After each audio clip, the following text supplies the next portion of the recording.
Have you ever let one moment of anger ruin your entire day? One insult, one rude comment, and suddenly you're hijacked by emotion, thrown off course and saying things you later regret.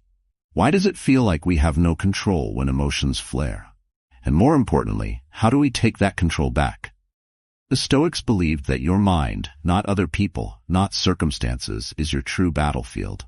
They taught that power doesn't lie in reacting louder, but in not reacting at all. In choosing calm over chaos. In refusing to hand over your peace to someone who doesn't deserve it. This video will show you exactly how to never get angry or upset with anyone or anything again. Not by suppressing your feelings, but by rewiring the way you respond. You'll learn actionable, battle-tested Stoic techniques to help you pause before reacting, detach from what doesn't serve you, and master your emotions like a warrior of the mind.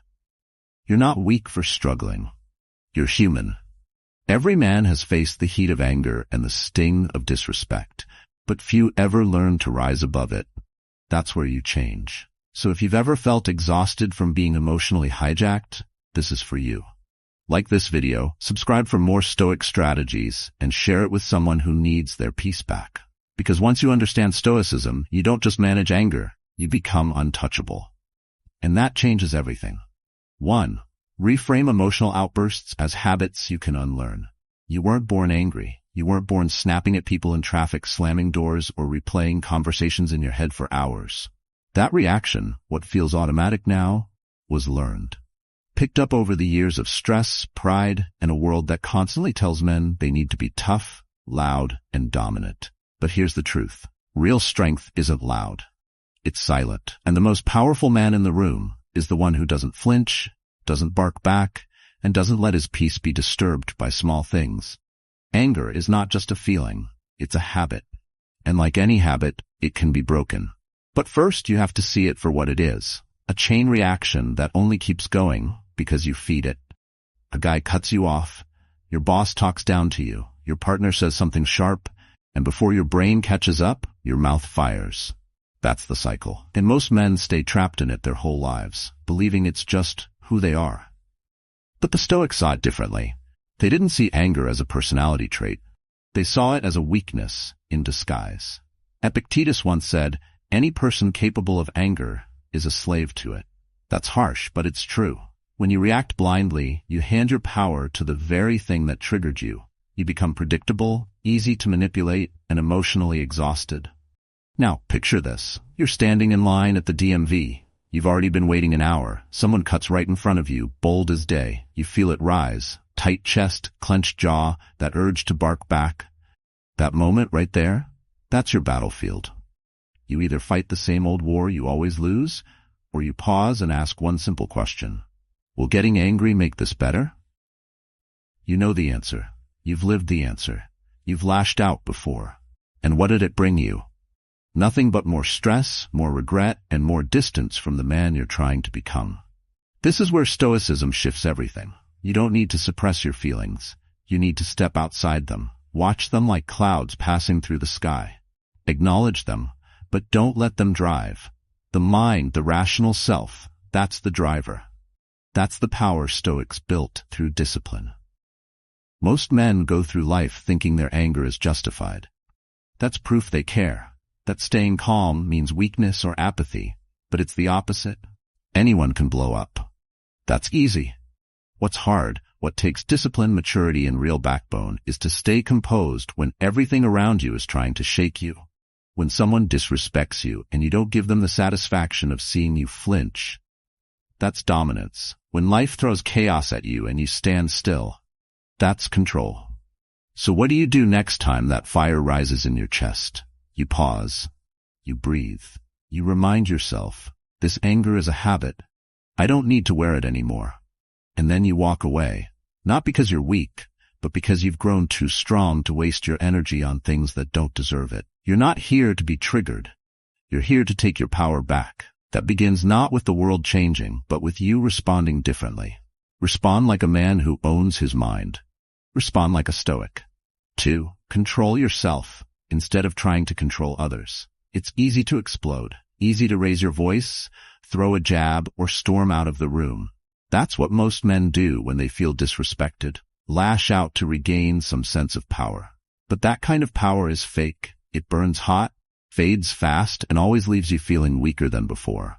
Real control doesn't come from dominating someone else. It comes from mastering yourself in the heat of the moment. Anger tricks you. It tells you that if you don't react, you're weak. That if someone pushes you, you need to push back harder. That silence is surrender. But think back. How many times has getting angry actually solved anything? You yell, and the other person yells louder. You prove your point, but lose the relationship. You win the argument, but lose sleep over what you said. And in the end, you feel drained, because you were never really in control. You were just reacting. Now imagine this. You're in a meeting at work. Your manager criticizes your idea in front of the whole team, unfairly, even arrogantly. You feel the heat rising. Every part of you wants to fire back, defend your name, shut him down, but something stops you. A voice inside says, if I respond now, I'll only make this worse. So you pause. You breathe. You say, thanks for the feedback, I'll revisit it, and you move on. Later in private, you speak with clarity, not emotion. That is control. That is a strength. And that is Stoic. Marcus Aurelius said, you have power over your mind, not outside events. Realize this, and you will find strength. The Stoics didn't believe in letting pride run the show. They believed in response over reaction, clarity over chaos. They understood what many men still don't. Trying to control other people is a losing game. What you can control, and always could, is how you choose to show up. The mistake most men make is believing that silence means weakness, that walking away makes you look less of a man. But think about the last time someone lost it in front of you. Did you respect them more, or did they lose power in your eyes? Rage is loud, but respect is quiet. When you stay calm in the face of provocation, you become untouchable. And that unnerves people far more than shouting ever could. The Stoic path doesn't mean you never speak up. It means you choose how and when you speak, on your terms, not your angers. When you learn to delay your reaction, to let the emotion pass before you act, you create space. And in that space, you find wisdom. You make better choices. You keep your self-respect intact. Next time someone disrespects you, don't take the bait. Let them act small. You stay solid, not because you're afraid to respond, but because you're choosing not to fall into their storm. You rise above it, not for them, but for yourself. That's what control really looks like. It's not about having the last word, it's about having the last piece. So start today. Don't try to control the room. Control your breath, your words, your face, your energy. You'll walk out of every conflict with something most men never find, your dignity untouched. And that's a win no one can take from you. 3. Build calm like a muscle. Through daily practice. You can't expect to be calm in chaos if you've never practiced calm in silence. That's the part most men miss. They wait until they're angry, disrespected, or overwhelmed, and only then do they try to control themselves. But emotional strength doesn't show up on command. It's trained, it's earned. It's built in the quiet moments when no one's watching. Just like your body won't grow stronger without consistent training, your mind won't suddenly hold steady under pressure unless you've been working on it daily. Self-mastery isn't a switch you flip.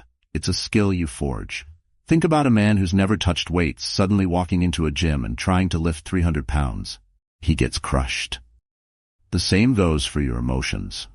If you never train yourself to pause, to breathe, to sit with discomfort instead of reacting, then the first time life hits you hard, you fold. Not because you're weak, but because you're untrained. Now imagine this. You're home after a long day. Your kid spills juice on your laptop. Your instinct fires. You want to yell, but something clicks. You've been working on this. Instead of reacting, you pause. You breathe. You say, let's clean it up. That moment feels small, but it's not. That's a rep. That's strength in action. And that rep will serve you in far bigger storms. Stoicism isn't a philosophy built for monks on a mountain. It was designed for real life, for soldiers, leaders, workers, fathers, people surrounded by stress, noise, and conflict. It teaches that peace isn't found in isolation. It's found by training your mind to stay still in the middle of the storm. And that training starts with the little things. Waking up early to reflect, journaling your thoughts before bed, choosing silence over sarcasm when someone frustrates you. These aren't empty rituals, they're workouts for the soul. The mistake most men make is waiting for the fire to prove they can stay cool. But that's not how it works. You prepare in advance. You build rituals that strengthen your focus, deepen your breathing, and sharpen your awareness. Because when pressure hits, you don't rise to the occasion, you fall to the level of your training. The Stoics understood this. Marcus Aurelius wrote every day, reflecting on what triggered him, what tested him, and how he could respond better tomorrow. Not because he was weak, but because he wanted to grow stronger. And Epictetus, once a slave, taught that discipline begins not in the grand gestures, but in the daily control of thought and emotion. They practiced calm as a habit, not a reaction. So if you want to stop being the man who always loses it when things go wrong, start being the man who prepares before they do. Sit with your discomfort instead of reaching for a distraction. Notice your breath when you're tempted to speak. Reflect at the end of the day, even if it's just for 5 minutes. These aren't small acts. They're your emotional weightlifting. No one's born a Stoic, and no one wakes up with perfect self-control. But the man who commits, who repeats, who trains, he becomes untouchable. You build that calm like you build anything else, with effort, with practice, with time. So don't wait for the world to test you. Test yourself. Every day. Because the man who trains his mind in stillness wins when the noise comes. 4. Let go of what doesn't serve you. You had your whole day planned. Wake up early, hit the gym, knock out your tasks, and feel on top of everything. Then the traffic hits. Someone canceled a meeting last minute. Your boss piles more on your plate with zero notice. Now the plan is wrecked and frustration builds fast. That tightness in your chest, that heat in your throat, it's not from the event. It's from your resistance to it. You're not angry because things changed. You're angry because you thought they wouldn't. But the world doesn't care about your schedule. Life doesn't ask for your permission before it changes course. And the longer you cling to how you wanted things to go, the more you suffer. That's not weakness. That's attachment. An attachment left unchecked becomes a trap. A man who needs everything to go right to stay calm is a man who will never know peace. Letting go isn't giving up. It's recognizing what's not worth holding. It's learning to tell the difference between what's in your hands and what's slipping through your fingers, no matter how tightly you grip. The Stoics understood this better than anyone. They didn't waste energy on traffic, rude people, or changing plans. They saved that energy for what they could actually shape, their character, their mindset, their response. So when something throws off your day, don't immediately react. Step back. Ask yourself, is this in my control? If the answer is no, don't fuel it with your attention. Let it pass like bad weather. You're not ignoring it. You're choosing not to drown in it. That's not denial. That's discipline. The common mistake most men make is believing that control means forcing things to fit. But real control is about adaptation. Power isn't making the world obey. It's staying calm when it doesn't. That's why Stoicism isn't passive. It's precise. It doesn't mean you stop caring. It means you stop wasting care on what can't be changed, and that shift, right there, frees up your strength for what truly matters. Now picture this. You're in a parking lot. A stranger backs into your car, leaves a dent, then shrugs like it's no big deal. You want to erupt. You want justice. But after that first wave of emotion, you pause. You ask yourself, will raging at him fix the dent? Will it make him care more? No. So you do the paperwork, you stay calm, you protect your energy, and you drive away. Not just with a damaged bumper, but with your dignity intact. That's the move. That's the win. Not because you let him off easy, but because you didn't let him take anything more than metal. He doesn't get your peace, your night, your health. You kept those. Because you let go of what wasn't worth keeping. Stoic strength doesn't shout. It doesn't cling. It releases. And in that release, there's real control. So start asking yourself more often, is this mine to hold? If it's not, let it go. Because the man who knows what to carry and what to drop doesn't get angry at every storm. He walks through it, calm, clear, and unshaken. And that man, no matter the chaos, remains in control. 5. Turn conflict into a personal test of mastery. You can't avoid conflict. Not if you're alive, working, dealing with people, building something real. Someone will challenge you, misunderstand you, talk down to you, or push your limits. That's just life. But the way most men approach conflict is reactive. They see it as a threat to their pride, a moment to win or prove something. So they tense up, raise their voice, and try to dominate. But in doing so, they miss what conflict really is. It's not a threat to your power. It's a mirror of it. Conflict reveals where you still lose control, where your ego still takes the lead. You're still a slave to other people's opinions. And this is exactly why the Stoics treated every confrontation, every insult, every unfair moment, not as a problem, but as practice. They believed life constantly gives you reps. Opportunities to strengthen your mind by refusing to be pulled down by the noise. Picture this. You're standing at the counter of a hardware store. You've been waiting patiently while the clerk helps someone else. Then a guy behind you jumps ahead, waves a receipt, and demands to be served first. He raises his voice. Everyone turns. And there you are, heart racing, jaw tight, ready to explode. But you don't. Instead, you step back internally. You ask yourself, what's actually at risk here? My time, my ego, or my peace? And right there you choose, not to roll over, but to rise above. That's not weakness. That's power with precision. The mistake many men make is thinking calm equals surrender. Not reacting means letting people walk over you, but letting your emotions hijack you. That's giving your power away. The Stoic doesn't avoid the confrontation. He just doesn't let it control him. He speaks when needed, but not with fire. He speaks with clarity. Because he knows the only thing worse than being disrespected is lowering yourself to match that disrespect. The more you see every challenge as a test, not of who's right, but of who's in control, the more unshakable you become. Conflict turns from a battlefield into a gym. You stop wasting energy on petty arguments. You stop letting small people shrink your world. And instead, you use each moment to grow your strength. That's how Marcus Aurelius lived. He ruled an empire, faced betrayal, war, and politics, yet chose stillness. He didn't chase revenge. He chased integrity. Because he understood that every interaction is a chance to practice self-mastery. Not once in a while, but every day. And the men who take that approach don't just survive conflict. They walk through it unchanged, untouchable. So the next time someone pushes your buttons, try this. Instead of snapping back, say nothing. Instead of proving a point, protect your energy. Instead of letting their chaos become yours, become the calm they can't reach.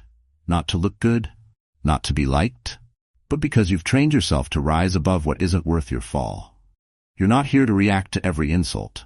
You're here to sharpen your edge. And every moment of conflict is a chance to do exactly that. Respond with control. That's how you win. And every time you do, you prove something far greater than dominance. You prove you've mastered the hardest battlefield of all, yourself. 6. Stay present. Because your imagination makes you angry. It's not the moment that makes you angry. It's your mind racing 10 steps ahead or spiraling 10 steps behind. You're not mad about what someone said. You're mad about what they meant, what might happen next, what it says about you, what you should have said back. That noise in your head? That's where most of your suffering comes from. And until you learn to stop living in the past or the future, you'll keep losing control in the only moment that matters, now. Men don't talk about this much, but it happens all the time. You get cut off in traffic. That's 3 seconds of inconvenience. But in your head, you replay it for the next 30 minutes. You imagine confronting the guy, yelling and showing him who's boss. You carry that weight into your next call, your next meeting, even your dinner table. The moment's gone, but your mind drags it like a chain. And that's how small things become heavy burdens, because you never learn to let them go at the moment they happened. Stoicism cuts through this mental clutter like a blade. It says, you only ever have now, and now there is no insult, no imagined outcome, no history to fix. There is only breath, action, choice. Marcus Aurelius trained himself to snap back to the present every time his thoughts wandered. He reminded himself, you could leave life right now. Let that determine what you do and say and think. Not tomorrow, not after you win the argument. Right now. The common trap is believing your thoughts are facts. That's just because you're thinking it. It must be true. But most of what you react to isn't real. It's imagined. The Stoics understood that an untamed mind is the root of unnecessary pain. That your imagination, if left unchecked, will build enemies that don't exist and arguments that never happened. Try this instead. You're walking into a conversation with someone you don't like. You're already bracing for conflict, expecting disrespect. That tension? It's not from anything they said. It's from the future you've already created in your head. Stop. Come back. Be in the moment. Maybe they will say something rude. Maybe they won't. Either way, you'll handle it better from a grounded mind than a racing one. This is why the practice of mindfulness isn't just spiritual fluff. It's a tactical advantage. It keeps your head clear when your instincts want chaos. You don't have to sit cross-legged for an hour to get it. You just have to notice your breath, your posture, the sound in the room, the feeling of your feet on the ground. Every time your mind wants to spin stories, you bring it back. You train it, like a muscle, to stay here. And when you do, you stop overreacting to things that aren't even happening. You stop reliving what you can't fix. You stop rehearsing what you don't need to say. You start responding, not from anxiety, not from fear, but from presence. That's where your calm lives. That's where your power lives. You don't control what has already happened. You don't control what hasn't happened yet, but you do control now. And if you can own now, even just for a few breaths, you're not just practicing Stoicism, you're living free. And that's the kind of strength no one can take from you. 7. Drop the weight of resentment before it ages you. Resentment doesn't just poison your mind, it wears your body down. You've seen it. The man who looks tired even when he's rested, who walks heavy even when he carries nothing, who flinches at kindness because he's used to betrayal. That weight isn't physical, it's emotional. And the longer you hold on to anger, blame, and bitterness, the more it eats away at your energy, your clarity, your ability to feel light again. Most men don't even notice it happening. They think they've moved on just because they're silent.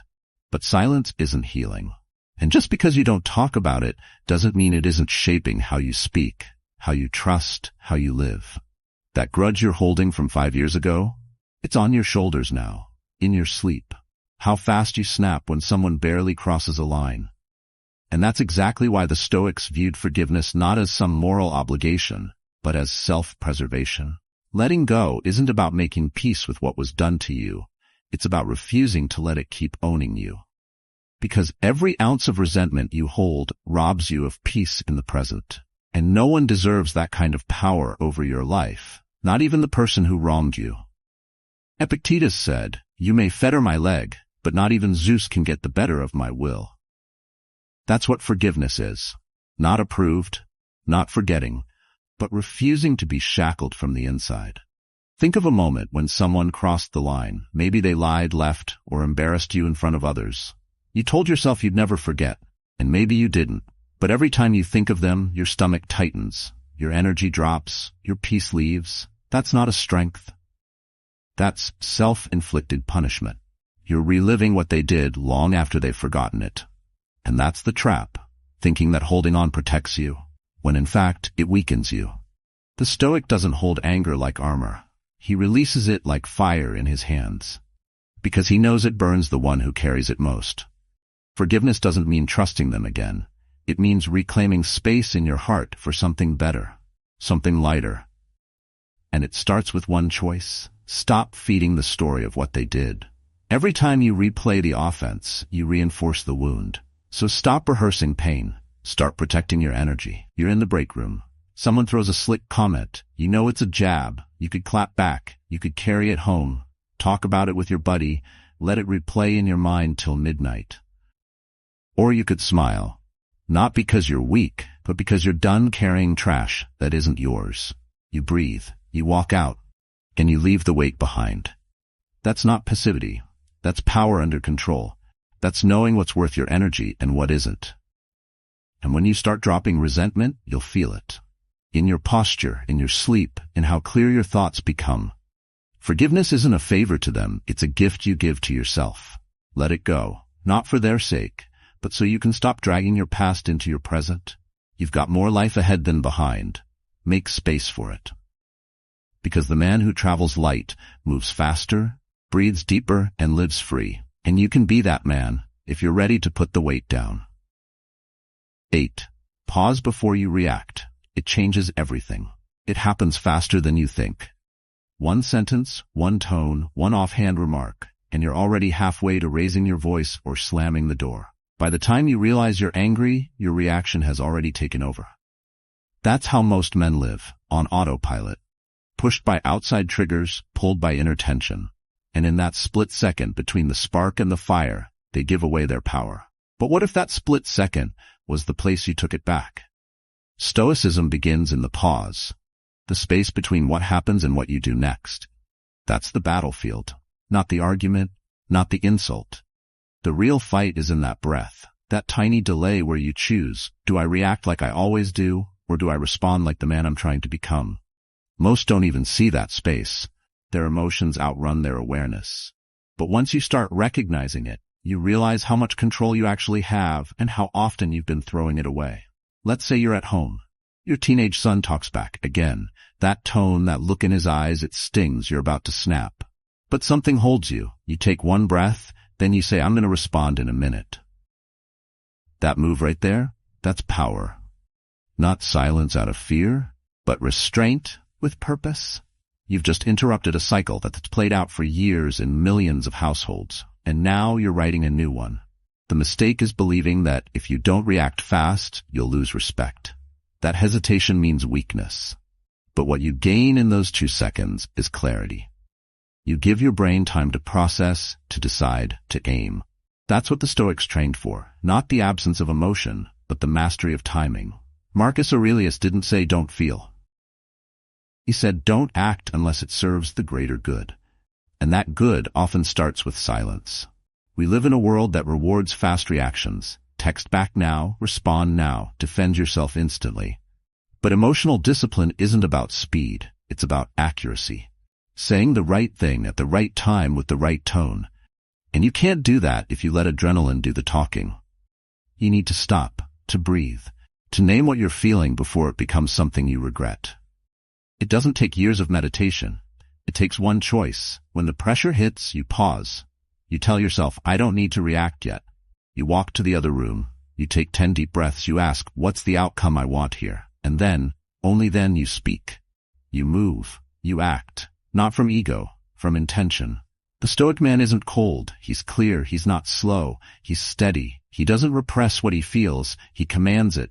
Because in that pause, he sees more. He sees the consequences. He sees the opportunity. And he steps into both with a steady hand. So from this point forward, treat every moment of tension as your training ground. When your heart starts to race, when your face heats up, when your fists want to clench, don't move. Not yet. Let the moment settle, then decide how to own it. Because the man who masters the pause doesn't just win the argument, he wins himself. And that is a victory worth choosing again and again. Now you know, you are not a prisoner of your emotions. You are not bound to anger, resentment, or the need to react. What the Stoics taught, what men like Marcus Aurelius and Epictetus lived, is that calm is not given, it's earned. Self-control is not about denial, it's about discipline. And peace isn't weakness, it's power, sharpened in silence. We've explored how anger is a habit that can be unlearned, how real strength comes from mastering yourself, and how emotional calm is built like a muscle through small, daily choices. You've seen that letting go is not surrender, but wisdom. Staying present is the best defense against stress. And that in every moment of tension, you have a window, a pause, where your character is forged. This isn't theory. This is your life. It's in the way you respond to your partner, how you hold your ground in meetings, how you walk away from noise and stand firm in your values. Each moment is a chance to practice. And the more you practice, the more natural it becomes. This is how you stop being triggered by everything and start becoming untouchable. So I invite you, begin with today. Train your breath, hold your words, master your pause, and build a mind that cannot be shaken by what it cannot control. If this message spoke to you, share your story in the comments. What moment tested you recently? What have you learned from holding back? We learn by reflecting, and we grow by helping others do the same. Because in the end, the man who can master himself, his thoughts, his reactions, his energy, is the man who owns his life. And that is the kind of strength that endures.